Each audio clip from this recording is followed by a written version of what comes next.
Hello दोस्तों, कैसे हैं आप सब। दोस्तों आज के वीडियो हम बात करने वाले हैं कि आपने किसी भी एनबीएफसी कंपनी से लोन लिया हुआ है या तो क्रेडिट कार्ड का लोन लिया हुआ है और रिकवरी एजेंट के कॉल से बहुत ज़्यादा परेशान है, तो उसको परमानेंटली ब्लॉक कैसे कर सकते हैं, इसी के बारे में बात करेंगे। जैसे इस तरह के नंबर से आपको बार बार कॉल आता होगा और बोला जाता होगा लोन का रीपेमेंट करिए, और आप इससे बहुत ज़्यादा फ्रस्ट्रेट हो चुके हैं क्योंकि आपका अगर फाइनेंशियल कंडीशन ठीक नहीं है या किसी भी तरीका का प्रॉब्लम होगा और आपको बार बार कॉल आता होगा, बार बार नोटिस भेजा जाता होगा और बोला जाता है कि आप पे सेक्शन 420 लग जाएगा, ये हो जाएगा, वो हो जाएगा। और रिकवरी एजेंट को तो कमीशन मिलता है, वो काम करता है कमीशन पे, तो वो तो आपको बार बार कॉल करेगा ही। चाहे आप कंपनी को कंप्लेन कर दीजिए, कुछ भी कीजिए, आपको वो कॉल करेगा ही। रिकवरी एजेंट का काम है कि कमीशन लेना और क्या तो उसके बदले लोन वसूली करना। तो आप कंपनी को समझा भी देते, फिर भी रिकवरी एजेंट अपने पैसे के लिए जो है ना आपको बार बार कॉल करता रहता है और तरह तरह से परेशान करता रहता है। और इसके चक्कर में होता क्या है कि बहुत सारा आदमी जो है ना ज़्यादा पैसा भी दे देता है,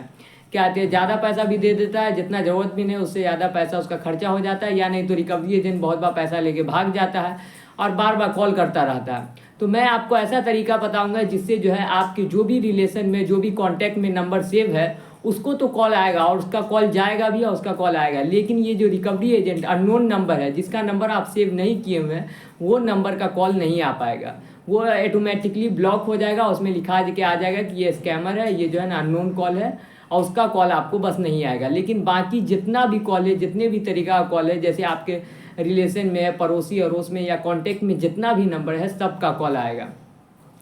तो आज के बाद आपको चिंता खत्म हो जाएगा और किसी भी तरीका नोटिस भेजे या वो बार बार कॉल करे, आपको बार बार परेशान करे, लेकिन ये वीडियो देखने के बाद आपको चिंता खत्म हो जाएगा। तो चलिए वो वीडियो स्टार्ट करते हैं। फ़ोन ऐप है, उस पे जाइए।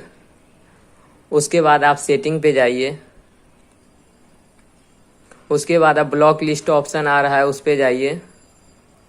उसके बाद कॉल ब्लॉक लिस्ट पर जाइए। अब यहाँ कॉल ब्लॉक लिस्ट पे देखिए, ब्लॉक कॉल फ्रॉम स्ट्रेंजर का ऑप्शन आ रहा है।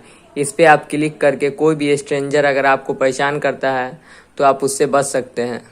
तो दोस्तों आपने ये सेटिंग कर लिया होगा तो आपका कॉल अब ऑटोमेटिकली ब्लॉक हो जाएगा, और लोन का किसी भी तरीका का अगर प्रॉब्लम होगा और आप उससे ज़्यादा बहुत ज़्यादा फ्रस्ट्रेट हो गए होंगे तो ये जो सेटिंग कर लिए हैं, इसके बाद जो है ना आपको कोई भी कॉल नहीं आएगा।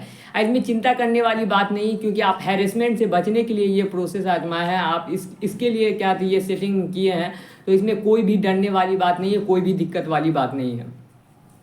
और रहा रिकवरी एजेंट जो घर पे आने की धमकी देता रहता है, आपको व्हाट्सएप पे मैसेज करता रहता है, तो बहुत कम ऐसा चांस होता है जिसमें रिकवरी एजेंट आता है। जैसे 100% में 90% जो चांस रहता है कि रिकवरी एजेंट नहीं आता है, और 10% चांस रहता है रिकवरी एजेंट आ जाता है। तो अगर मान लीजिए कोई रिकवरी एजेंट अगर आपके घर आता भी है तो डायरेक्ट उससे मांगना है आईडी कार्ड, विजिटिंग लेटर और ऑथराइजेशन लेटर और डीआरए लाइसेंस मांगिए। ये 4 चीज़ मांगिए, ID card, visiting letter, DRA licence और ऑथराइजेशन लेटर, ये 4 चीज़ जरूर मांगिए। और जब तक उसके पास ये चारों चीज़ फुलफिल नहीं रहे तो जो है ना आप उसको उसी वक्त भगा दीजिएगा। और रिकवरी एजेंट से डरने उड़ने की ज़रूरत नहीं है, और इस तरह का कॉल वो परमानेंटली करता रहता है और हैरेस करता रहता है ताकि किसी भी तरीक़ा से वो अपना कमीशन निकाल सके और वो बैंक को पैसा पहुंचा सके। इसी वजह से, या एनबीएफसी जिसके लिए वो काम कर रहा है उसको पैसा पहुंचा सके, तो इसके लिए वो किसी भी हद तक चला जाता है। उसको कोई चीज़ से मतलब नहीं है, कोई हेल्थ इशू है या कोई भी तरीका प्रॉब्लम है, क्या उसके पास पैसा नहीं है, फिर भी वो बार बार घर उसके आता रहता है।